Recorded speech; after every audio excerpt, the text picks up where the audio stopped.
చూస్ country delight, live better. ఇప్పుడే country delight యాప్ని download చేసుకోండి. నమస్తే.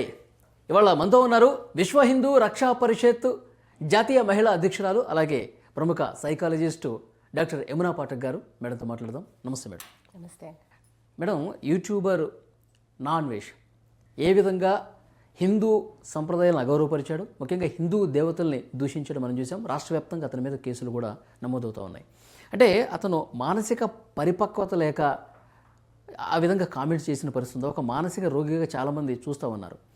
అంటే ఆయన నోటికి ఎంత వస్తే అంత మాట్లాడుతూ ఉన్నాడు. అంటే ఇక్కడ భారతదేశంలో లేడు కదా, నాకేం కాదు కదా, ఆ ఉద్దేశంతో మాట్లాడుతున్నాడు అనుకోవాలా? ఏంటి అతని ధైర్యం? నమస్తే అండి. ముందుగా మానసిక రోగి అని నేను అటువంటి జాబితాలకు మనం తీసుకురావాల్సిన అవసరం లేదు. ఇతను మానసిక రోగి కాదు. ఇతనికి ఒళ్ళు పొగరెక్కి అహంకారంతో చూపిస్తున్న బిహేవియర్గానే మనం చూడాల్సిన అవసరం ఉంది. మానసిక రోగుల మీద మనకి చాలా అన్కండిషనల్ ఇది ఉంటుందండి. సో నేను వాళ్ళతో పోల్చి నేను వాళ్ళని అవమానపరచాలనుకోవటం లేదు. వీడు ఒక అతని వీడియో కింద ఇతను తెలివి లేక మాట్లాడుతున్నాడు, మానసిక వైకల్యం అన్నట్టు కామెంట్లు చేస్తున్నారు. లేదు, మానసిక వైకల్యం కాదు. వాడి పూర్తి స్పృహతోనే ఈరోజు అహంకారంతో పొగరుతో నన్ను ఎవడు ఏం చేయలేడు, నేను ఏది మాట్లాడినా కూడా సహిస్తారు, భరిస్తారు హిందూ సమాజం అని ఏదైతే రెచ్చిపోతున్నాడో వాడికి తప్పకుండా కూడా వాడికి ఉండే అహంకారము, వాడికి ఉండే ఏదైతే ఒక లెక్కలేనితనము, ఇవన్నీ కూడా దించే ప్రయత్నం ముమ్మరంగా జరుగుతోంది ఈరోజు హిందూ సమాజం నుంచి, యావత్ హిందూ సమాజం నుంచి జరిగే పరిస్థితి మనం చూస్తూ ఉన్నాం. సో ఇతనికి ఏదో పైచ్యమనో లేకపోతే ఇదన్నీ అలాంటివి ఏం లేదండి. He's perfect. అతను కావాలనే ఉద్దేశపూర్వకంగానే ఈరోజు దేశానికి వ్యతిరేకంగా కేవలం మన హైందవులకి, మరీ ముఖ్యంగా హైందవులే కాదు సంస్కృతికి దెబ్బతీసే విధంగా మీకు ఒక మాట చెప్పాలి వాలి గారు. ఎందుకంటే సీతమ్మ రాముడు అనేది కేవలం ఈరోజు భారతదేశమే కాదు, మీరు చూస్తున్న ఈవెన్ ఇస్లామిక్ నేషన్స్లో కూడా, ఇండోనేషియా లాంటి నేషన్స్, ఇక్కడ మలేషియా, ఇండోనేషియా ఇలాంటి దేశాలలో, ఇండోనేషియాలో కూడా రామాయణం గురించి ఈరోజు కూడా అక్కడ మనం చూస్తూ ఉంటాం. సీతమ్మ రాముడు అంటే ఇది కేవలం ఒక్క దీనికే కాకుండా అది ఒక సంస్కృతికి సంబంధించింది, ఒక కల్చరల్ ఐడెంటిటీ, అది మన వారసత్వానికి సంబంధించింది, హెరిటేజ్కి సంబంధించింది. అండ్ అన్నిటికంటే ముఖ్యంగా సీతమ్మ వారు అంటే మనకు ఒక ఇమోషన్. సీతమ్మ అంటే ప్రతి ఒక్కళ్ళం కూడా కేవలం మనం ఒక ఇతిహాసంలో ఒక ఇదిగా మనం చూడటం లేదు. అమ్మ అంటే మనకు అంత ఇమోషన్, రామయ్య అంటే అంత మనకి ఇమోషన్. కాబట్టి మన తల్లిదండ్రులు అంటే మనకి ఎంత ప్రేమ ఉంటుందో అంతకి మించి ఒక ఇమోషనల్ కనెక్షన్ మనకి సీతమ్మన్న, రామయ్య అన్న.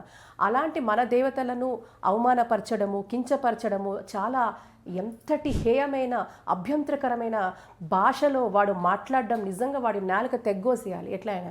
ఎందుకంటే ఇప్పటివరకు నేను ఇలా మాట్లాడడం మీరు ఎప్పుడు చూసుండరు, కానీ ఈరోజు ఎంతటి కోపం తెంచుకొని వస్తుందంటే ఆయన క్షమాపణ చెప్తూ ఒక వీడియో చేశాడు. చెప్తాడండి ఈరోజు వాడు ప్రతి వాడికి అది ఫ్యాషన్ అయిపోయింది. తప్పు చేయడము, దుర్భాషలు ఆడడము, పిచ్చి పిచ్చిగా మాట్లాడడము, అది మనకి మాట్లాడుతున్నప్పుడు అదుపు లేదా, ఆలోచన లేదా, ఏమైపోయింది? విఘ్నత లేదా, వివేకం లేదా? ఎట్లా మాట్లాడతాడు? కేవలం ఈరోజు మన దేవీ దేవతలకు సంబంధించి మాత్రమే మాట్లాడతాడు.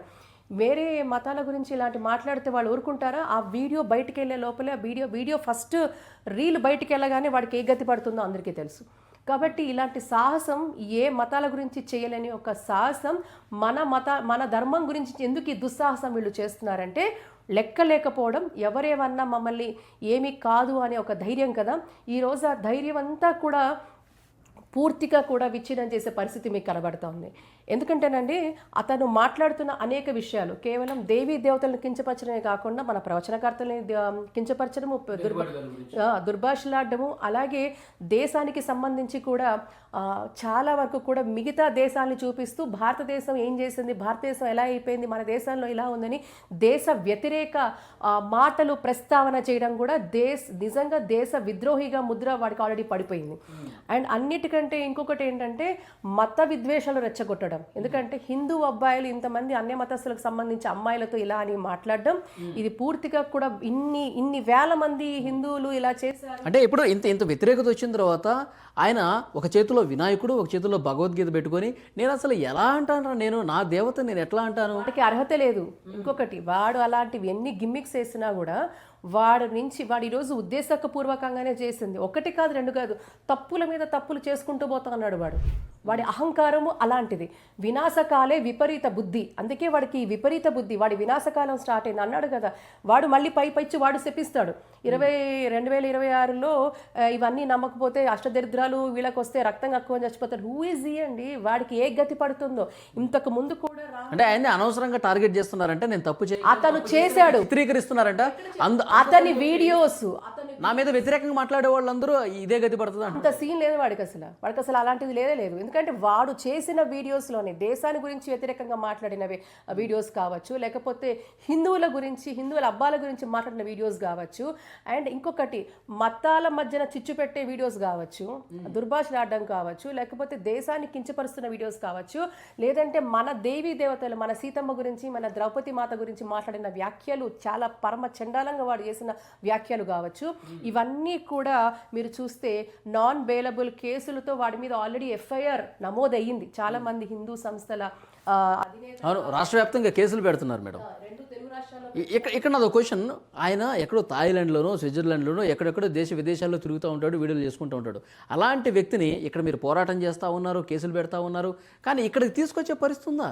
ఖచ్చితంగా ఉంది వాలి గారు. ఎందుకంటే అతని మీద పెట్టిన కేసులు కూడా మీరు చూస్తూ ఉంటే భారతీయ దండన శాస్త్ర సెక్షన్ ప్రకారంగా 295A 295A పెట్టారు, IPC 153A పెట్టారు, అలాగే 124A/152 పెట్టారు, అట్లాగే ఐటీ యాక్ట్ 2000 సెక్షన్ 66A 67 అంటే డిజిటల్ వేదికలుగా దుర్వినియోగం చేస్తున్న పరిస్థితి, ఇవన్నీ చేశారు.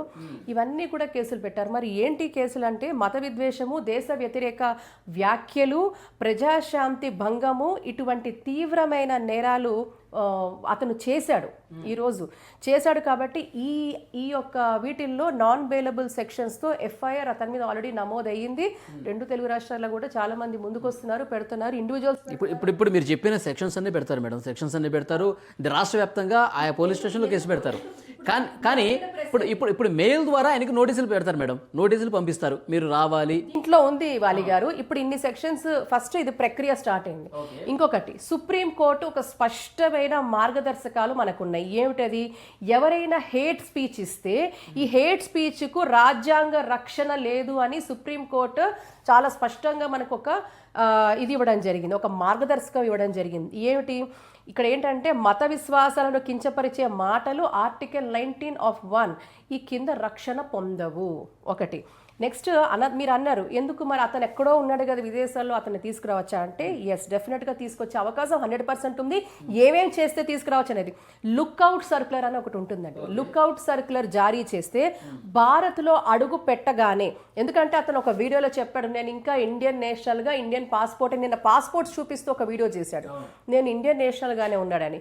ఎప్పుడైతే వాడు భారత్కి వచ్చినప్పుడు లుక్అవుట్ సర్క్యులర్ కనుక జారీ చేస్తే వాడు భారత్లో అడుగు పెట్టగానే ఎయిర్పోర్ట్లోనే వాడిని అరెస్ట్ చేసే ఇది ఒకటి ఉంటుంది.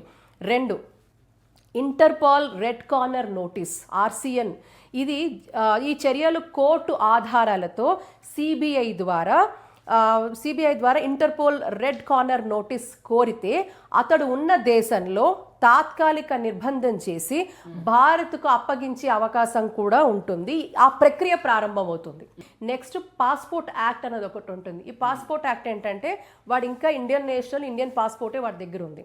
పాస్పోర్ట్ యాక్ట్ ప్రకారం పాస్పోర్ట్ రద్దు చేసే అవకాశం కూడా ఉంటుంది. ఒకసారి పాస్పోర్ట్ రద్దయింది అనుకోండి, వాడు ఈ దేశానికి వెళ్తున్నా ఆ దేశానికి వెళ్తున్నా తిరుగుతున్నాడు, విర్రవీగుతున్నాడు కదా. ఎప్పుడైతే పాస్పోర్ట్ సీజ్ అవుతుందో, పాస్పోర్ట్ రద్దు అవుతుందో, ఎలా అవుతుంది రద్దు అంటే అన్లెస్ మీరు నాన్ బెయిలబుల్ సెక్షన్లు, కేసులు ఇవన్నీ పెట్టి, ఈవెన్ మనం జుడిషియల్ దీని కింద మెజిస్ట్రేట్ దగ్గర కూడా స్పెషల్ పర్మిషన్ తీసుకొని ఇవన్నీ ప్రక్రియ స్టార్ట్ అవుతుంది. ఈ ప్రక్రియ స్టార్ట్ అయ్యి మనం ఎప్పుడైతే ministry of home affairs, external అఫైర్స్కి కూడా మనం రిక్వెస్ట్లు పంపించి తద్వారా కేంద్ర ప్రభుత్వం చొరవతో ఇటువంటి వాడు చాలా డ్యామేజింగ్గా, అంటే దేవీ దేవతలను అవమానించడమే కాకుండా దేశానికి సంబంధించి కూడా మన దేశం ఏ స్థాయిలో ఉంది, ఇగో థైలాండ్ నుంచి చూపిస్తాడు, థైలాండ్లో ఇలా ఉంది, మన దేశం ఎక్కడుంది, ఇక్కడ ఈ దేశాల్లో ఇన్ని అయిపోతున్నాయి, ఇన్ని నేరాలు ఘోరాలు, ఈ దేశం అంతా కూడా ఇది అని దేశాన్ని కించపరిచే వీడియోలు వాడు ఏవైతే చేశాడో కాబట్టి ఇవంతా కూడా దేశ విద్రోహ చర్యగానే తీసుకోవాల్సిన అవసరమే ఉంది. దీన్ని బేస్ చేసుకొని ఏవైతే కేసులు నమోదయ్యాయో ఇవన్నీ నాన్ బెయిలబుల్ కేసెస్. మరి వాడు ఎక్కడో తిరుగుతున్నాడు కదా అంటే వాడి పిలక పట్టుకొని వాడిని జుట్టు పట్టుకొని ఈడ్చుకొని వచ్చి, అంటే నేనేమన్నానంటే ఒక యూట్యూబర్ చేసినటువంటి కామెంట్స్ వాడు ఒక యూట్యూబర్ కాదండి. యూట్యూబర్ గా ఏం చేశాడు వాడు జస్ట్ యూట్యూబర్ కాదు. వాడు అక్కడ యూట్యూబర్ గా ఉండి వాడు అనేక మంది లక్షల మందిని, వాడు మిలియన్ ఫాలోవర్స్ అని చెప్పారు కదా, వీళ్ళందరినీ వాడు ప్రభావితం చేస్తున్నాడు. ఈ రోజు కనుక వాడు మత విద్వేషాలు రెచ్చగొడుతున్నాడు. హిందూ అబ్బాయిలు అన్ని మతాల స్త్రీలను ఇది చేస్తున్నాడు, వాళ్ళని ఇవి చేస్తున్నాడు అని చెప్పి, ఎందుకంటే కొన్ని పదాలు వాడితే వాడకూడదు కాబట్టి వాడటం లేదు. సో అభ్యంతరకరమైన భాషతో ఈ రోజు హిందూ అబ్బాయిలు అన్య మతాలకు సంబంధించిన పిల్లలతో, ఆడపిల్లలతో ఇలా చేస్తున్నారంటే అది ఎంత విద్వేషం రగిలించే మాటలండి ఇవన్నీ. ఇది కరెక్ట్ కాదా? మత విద్వేషం రెచ్చగొడుతున్నాడు. దేవీ దేవతలను, మన అస్తిత్వము, మన సీతమ్మను, మన ద్రౌపది మాతను అవమానించాడు. చండాలమైన భాష వాడు మాట్లాడాడు. ఆడవాళ్ళని కించపరిచాడు. ఆడవాళ్ళని కూడా అంటూ నువ్వు ఈ బట్టలు వేసు, నువ్వెవడివి చెప్పడానికి ఆడవాళ్ళు ఏ బట్టలు వేసుకోవాలో. ఈ రోజు భారతీయ స్త్రీలు, ఆడపిల్లలు అంత స్థితిలో ఉన్నారా? ఈ వీడెవడో పనికిరాని వెదవ చెప్తే మనం వినేటట్టుగా ఉన్నామా? సబ్స్క్రైబర్లు తగ్గిపోతున్నారంటే దాని మీద కూడా మాట్లాడాడు. ఇప్పుడు నా వెంట్రుకలు ఎట్లా రాలిపోతున్నాయో ఈ సబ్స్క్రైబర్స్ రాలిపోయినా నాకేం, ఇంకా చెప్తాను, లాంటి నా సబ్స్క్రైబర్స్ నన్ను అభిమానించేవాళ్ళు నాకు ఉంటారంటున్నాడు. ఎవడు ఉండడు. ఎందుకు చెప్తున్నాను మీకు వినండి. ఎందుకంటే వాడు చేసే ఏదైతే పని ఉందో ఈ రోజు అనేక మంది వీళ్ళకి అర్థం కాదు ఏంటంటే వీళ్ళు భిక్ష పెడితేనే వాడు బతుకుతున్నాడు. ఆ బతుకులో కూడా ఈ రోజు దేశ వ్యతిరేకంగా మత విద్వేషాలు రెచ్చగొట్టే విధంగా, అలాగే ఆడవాళ్ళని గురించి పైచప్ మాటలు మాట్లాడే విధంగా, అలాగే చెత్త బూతులు మాట్లాడుతున్న వెధవ వీడేం మాట్లాడతాడండి? వీడేం శిక్షణ ఇస్తున్నాడు? వాడు అన్ని బూతులు లేకుండా ఉంటాయి వాడి వీడియోస్. ఎటువంటి దుర్భాషలు, ఎంత సంస్కారహీనంగా ఉంటాయి. అదొక్కటే కాదు, అండ్ అన్నిటికీ మించి సీతమ్మని, ద్రౌపది మాతని అనే అధికారం వాడికి ఎవడిచ్చాడు? ఎవడు? వాడి పైచపు మాటలు వాడి దగ్గర పెట్టుకోవాలి. ఒక డెకరం ఉంటుంది. ఒక యూట్యూబర్ అయినా కూడా కొన్ని రూల్స్, రెగ్యులేషన్స్, లిమిటేషన్స్, ఎంతవరకు భావ ప్రకటన ఉంటే, మాట్లాడే స్వేచ్ఛ అంటే ఎంతవరకు ఉండే, సభ్య సమాజం పెంచే విధంగా భాష ఉండాలి, సభ్య సమాజానికి పనికొచ్చే విధంగా ఉండాలి. పనికిరాదా? మేడం, మీ ఆవేదనలో అర్థం ఉంది. మీ కడుపు మండిపోతూ ఉంటుంది, రక్తం మరిగిపోతూ ఉంటుంది దేవతామూర్తుల గురించి అలాంటి వ్యాఖ్యలు చేస్తే. దేవతామూర్తులే కాదు, దేశాన్ని కూడా దేశాన్ని హిందువులే కాదండి, మత విద్వేషాలు కూడా రెచ్చగొట్టే విధంగా ఈరోజు ఒక సోషల్ ఫ్యాబ్రిక్ ని దెబ్బతీసే విధంగా వాడు మాట్లాడింది. ఈ రోజు వాడికి ఉండే ధైర్యం ఏంటంటే, ఇలాంటి కంటెంట్ ఎవడిచ్చినా, ఇలాంటి కంటెంట్ ఎవడు మాట్లాడినా ఎవ్వడేం చేయలేడు. మరీ ముఖ్యంగా నేను ఈ దేశంలో లేను కదా, మీరు ఏం చేసుకుంటారని ఒక ఛాలెంజ్ విసిరాడు. అవును. భారత ప్రభుత్వానికి, భారతీయులకి వీడు ఒక ఛాలెంజ్ విసిరాడు. మరీ ముఖ్యంగా తెలుగు ప్రజలకి ఛాలెంజ్ వేశాడు వీడు.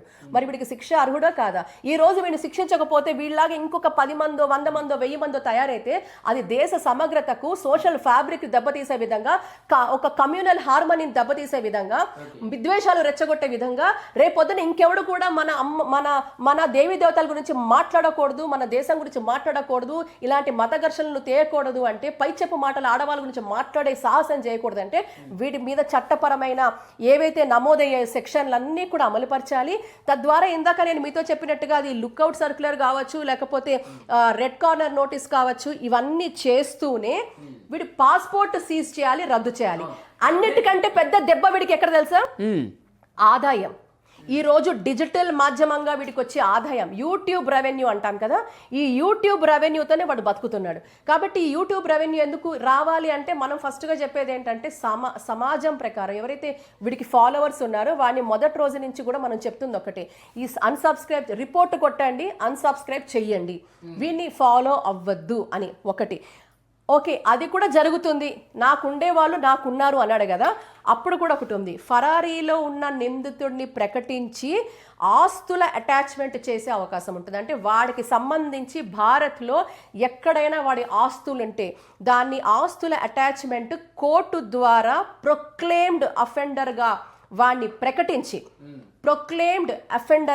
కోర్టు ద్వారా వాడిని ప్రకటించి, భారత్లో అతనికి ఉన్న ఆస్తులు, బ్యాంక్ అకౌంట్స్, యూట్యూబ్ రెవెన్యూ ఏదైతే ఒక డిజిటల్ ప్లాట్ఫామ్ ద్వారా ఇతనికి వచ్చే ఆదాయం ఏదైతే ఉందో వీటన్నిటిని అటాచ్ చేయొచ్చు. ప్రాపర్గా కోర్టు ద్వారా అటాచ్ చేసేసి భారత్కు ఇంకా వీడికి ఆదాయం అంతా అటాచ్ చేస్తే వాడికి ఇంకా ఏ డబ్బులు వాడు వాడలేడు. అంటే నేనేమంటానంటే మేడం, ఇప్పుడు మీరు చెప్పే ఆప్షన్స్ అన్నీ చెప్పడానికి బాగానే ఉన్నాయి, కానీ క్షేత్రస్థాయిలో ఆ పరిస్థితి ఉందా? ఇప్పుడు ప్రభుత్వాలు కూడా ఒక యూట్యూబర్ విషయంలో అంత కలగ చేసుకుని వాడి పాస్పోర్ట్ రద్దు చేసే అంత స్థాయిలో వర్క్ జరుగుతుందా? ఇది నా మెయిన్ క్వశ్చన్. ఈరోజు అడుగులు పడుతున్నాయి. నాకు తెలిసి చాలామంది వ్యక్తులు ముందుకొస్తున్నారు, వ్యవస్థలు ముందుకొస్తున్నారు.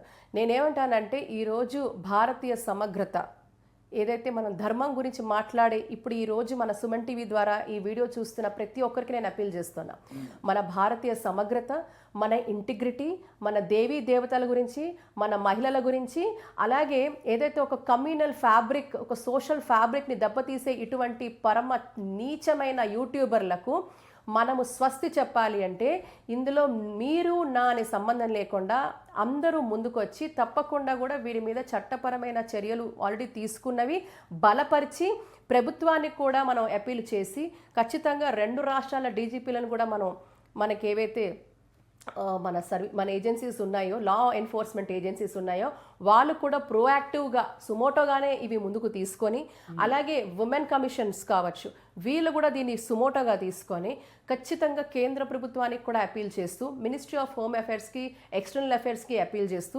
వీడి మీద కఠినమైన చర్యలు తీసుకుంటే తప్ప ఇలాంటివి ఆగవు. ఇప్పుడు ఇండియా వచ్చినప్పుడే వాళ్ళు పట్టుకుంటారు. ఇండియా వచ్చినప్పుడే ఇండియాని రప్పిస్తాం. ఎప్పుడైతే వీడి ఆస్తులు జప్తు అవుతాయో, వీడి పాస్పోర్ట్ సీజ్ అవుతుందో, పాస్పోర్ట్ సీజ్ అవుతే మీరు ఇంకొక దేశాన్ని నుంచి ఇంకో దేశానికి ఎలా వెళ్ళగలుగుతారు? When your passport is seized, you are not a foreign national. నువ్వు ఫారెన్ నేషనల్ కాదు, వాడు బేసికలీ ఇండియన్ నేషనల్గా వాడి మీద ఇన్ని కేసెస్ నమోదై వీడి మీద బలంగా కేసులు చేస్తూ అనేక మంది జడ్జి గారులు ఉన్నారు, అనేక మంది సుప్రీంకోర్టు అడ్వకేట్లు కూడా ఇందులో మనం చేసిన దాంట్లో కూడా పార్టిసిపేట్ చేస్తున్నారు. వీడిని వదిలేదే లేదు. ఎందుకంటే ఇలాంటి వాడిని ఒక్కడిని వదిలితే ఇంకా ఎంతో మంది పుట్టుకొస్తారు. అలాంటిది మాకు ఇష్టం లేదు. ఈ దేశం గురించి దృష్టిలో పెట్టుకొని ఈ దేశానికి సంబంధించిన ఇంటిగ్రిటీని ఎవ్వడు దెబ్బతీసినా, దేశం ఇంటిగ్రిటీ అంటే అది అందులో మన కల్చరల్ ఐడెంటిటీ కూడా. ఎవరైతే మన సీతమ్మ రామయ్య అనేది కేవలం పేర్లు కాదు, మన ఐడెంటిటీ, మన అస్తిత్వం, వాళ్ళ గురించి టచ్ చేస్తే ఈరోజు ఎంత దూరానికి వెళ్తాం అనే దాని మీద తప్పకుండా. ఇప్పుడు మీరు ఎంత సీరియస్గా తీసుకున్నారో, ఈ దేశం గురించి అంటున్నాడు అని చెప్పి, హిందువుల గురించి అంటున్నాడు, దేవతామూర్తులు అంటున్నాడు, అవును, వ్యవస్థ కూడా పై స్థాయిలో కూడా అంత సీరియస్నెస్ క్యారీ అవుతుందంటారా? ఖచ్చితంగా అవుతుందండి, ఖచ్చితంగా అవుతుంది. దాని గురించి ప్రతి స్టెప్ కూడా మీడియాకి ఇంటిమేట్ చేస్తూనే ఉంటాం. ఒకసారి దీని మీద ఒక సమస్య లేవనెత్తి తీసుకున్న తర్వాత అది మీరు పూర్తిగా దాని చివరి వరకు తీసుకెళ్లే బాధ్యత, కర్తవ్యం మాది. కాబట్టి దాన్ని మీరు చూస్తారు. ఊరికే మాటలు చెప్పడానికి మాత్రం రాలేదు, ఇక్కడ కూర్చొని ఊరికే మాట్లాడి వెళ్ళిపోవటంలా. ఈరోజు సమాజం మీద ఇష్టము, దేశం మీద ఇష్టము, దేశం అంటే ప్రేమ, సీతమ్మ రామయ్య అంటే కేవలం వాళ్ళు ఒక దేవతలే కాదు, మా ఆరాధ్య దేవతలు, మా ఇంట్లో మా అమ్మ అని అనుకునే ప్రతి హిందువు కూడా ఇది ఇక్కడితో మర్చిపోకుండా దీని మీద ప్రొయాక్టివ్గా వర్క్ చేస్తాము. తప్పకుండా వాడికి ఎవరైతే మతాన్ని అవమానిస్తాడో, దేశాన్ని కించపరుస్తాడో, అలాగే ఇది అభిప్రాయం కాదు వాడిది కాదు, ఆయన ఎవరైతే టార్గెట్ చేశారో వాళ్ళు రక్తం కక్కుని చేస్తారంట. మీకు అలాంటి భయమే లేదా? భయం ఏమీ లేదు. ఎవడు రక్తం కక్కు చేస్తాడో, ఈరోజు ఇంతకు ముందు కూడా సీతమ్మ గురించి అన్నవాడు, రామయ్య గురించి అన్నవాడు, రామాయణం గురించి మాట్లాడినవాడు, ఇతిహాసాల మీద, చరిత్ర మీద, ఈరోజు భారతీయ తత్వాన్ని మీద ఎవడైతే విమర్శించాడో వాళ్ళు ఈరోజు ఇంతకు ముందు మీడియాలో మాట్లాడిన కొంతమంది దుష్టులు వాళ్ళు ఈరోజు మన మధ్యలో లేరు. అది ప్రకృతి ఆన్సర్ ఇస్తుంది. కాబట్టి 3 రకాలుగా ఉంటాయి వాలి గారు. 1 చట్టం, 2 సమాజం, 3 ఆధ్యాత్మిక శక్తి. ఈ ఆధ్యాత్మిక శక్తి ఎంతో కూడా పూర్తిగా కూడా అంత అద్వితీయంగా ఉన్న ఈ దేశంలో ఇలాంటి పనికిరాని వాళ్ళు ఎంత మాట్లాడినది ఏం జరగదు. కాబట్టి ఎవరు ధర్మ మార్గాల్లో ఉన్నారో, ఎవరు ధర్మంగా ప్రవర్తిస్తున్నారో, ధర్మంగా ఆలోచిస్తున్నారో తప్పకుండా వాళ్ళకి న్యాయం జరుగుతుంది. ఈరోజు మనం చేస్తుంది కూడా ఇటువంటి అధర్మం మీద మనం ధర్మంగా ప్రశ్నిస్తున్నాం. కాబట్టి ధర్మం ఎప్పుడైనా గెలిచే పరిస్థితే మనం చూస్తాం. చూద్దాం మేడం, నెక్స్ట్ ఏం జరగబోతున్నది. కేసులు అయితే చాలా చోట్ల నమోదవుతున్నాయి. మీరు చెప్తున్నట్టు స్టెప్ బై స్టెప్ అన్నీ జరుగుతాయా, లేకపోతే? తప్పకుండా జరుగుతాయి, ఊరికే వదిలిపెట్టట్లేదు. థ్యాంక్ యూ వెరీ మచ్ అండి.